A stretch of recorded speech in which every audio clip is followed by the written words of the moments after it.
Perkembangan sosial anak merupakan perkembangan tingkah laku anak dalam menyesuaikan diri dengan aturan-aturan yang berlaku di dalam masyarakat. Perkembangan sosial diperoleh dari kematangan dan kesempatan belajar dari berbagai respon lingkungan. Selanjutnya, tahapan perkembangan sosial anak. Hal ini memiliki beberapa tingkatan. Yang pertama, sejak umur 4-6 bulan, anak mulai mengadakan reaksi positif terhadap orang lain, seperti tertawa ketika mendengar suara orang di sekitarnya. Yang kedua, adanya rasa bangga dan segan yang terpancar dalam gerakan dan mimiknya. Tingkatan ini terjadi pada anak usia kurang lebih 2 tahun ke atas. Yang ketiga, jika anak telah lebih dari umur kurang lebih 2 tahun, maka akan timbul rasa simpati dan antipati. Yang keempat, pada umur 2 tahun akhir, anak mulai timbul keinginan untuk bergaul dengan anggota keluarganya. Yang kelima, pada usia 4 tahun, anak akan lebih sering bergaul dengan teman sebayanya.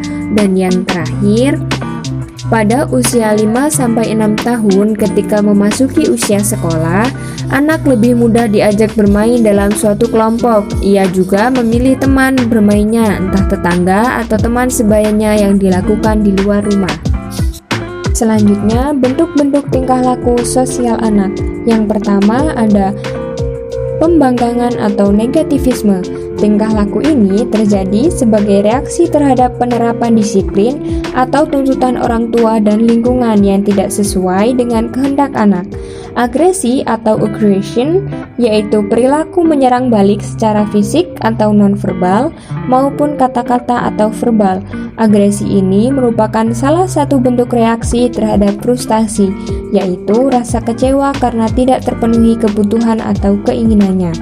Yang kedua, berselisih atau bertengkar, quarreling, terjadi apabila seorang anak merasa tersinggung atau terganggu oleh sikap dan perilaku anak lain.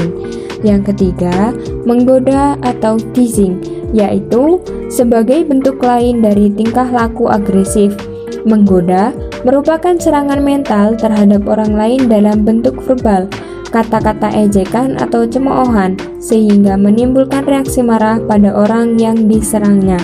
Yang keempat, persaingan atau rivalry, yaitu keinginan untuk melebihi orang lain dan selalu didorong atau distimulasi oleh orang lain. Yang kelima, kerjasama atau cooperation, yaitu sikap mau bekerja sama dengan kelompok. Yang keenam, tingkah laku berkuasa atau ascendant behavior, yaitu sejenis tingkah laku untuk menguasai situasi sosial, mendominasi atau bersikap possessiveness. Yang ketujuh, mementingkan diri sendiri atau selfishness, yaitu sikap egosentris dalam memenuhi keinginannya. Dan yang terakhir ada simpati atau sympathy, yaitu sikap emosional yang mendorong individu untuk menaruh perhatian terhadap orang lain, mau mendekati atau bekerja sama dengannya. Nah, dan pembahasan yang terakhir itu tentang indikator perkembangan sosial. Seorang anak dapat dikatakan memiliki perkembangan sosial yang baik apabila memenuhi kriteria perkembangan sebagai berikut. Pada aspek sosial, indikator perubahan yang terjadi pada masa kanak-kanak antara lain, yang pertama, anak menjadi semakin mandiri dan mulai menjauh dari orang tua dan keluarga. Yang kedua, anak lebih menekankan pada kebutuhan untuk berteman dan membentuk kelompok dengan teman sebaya. Yang ketiga, anak memiliki kebutuhan yang besar untuk disukai dan diterima oleh teman sebaya.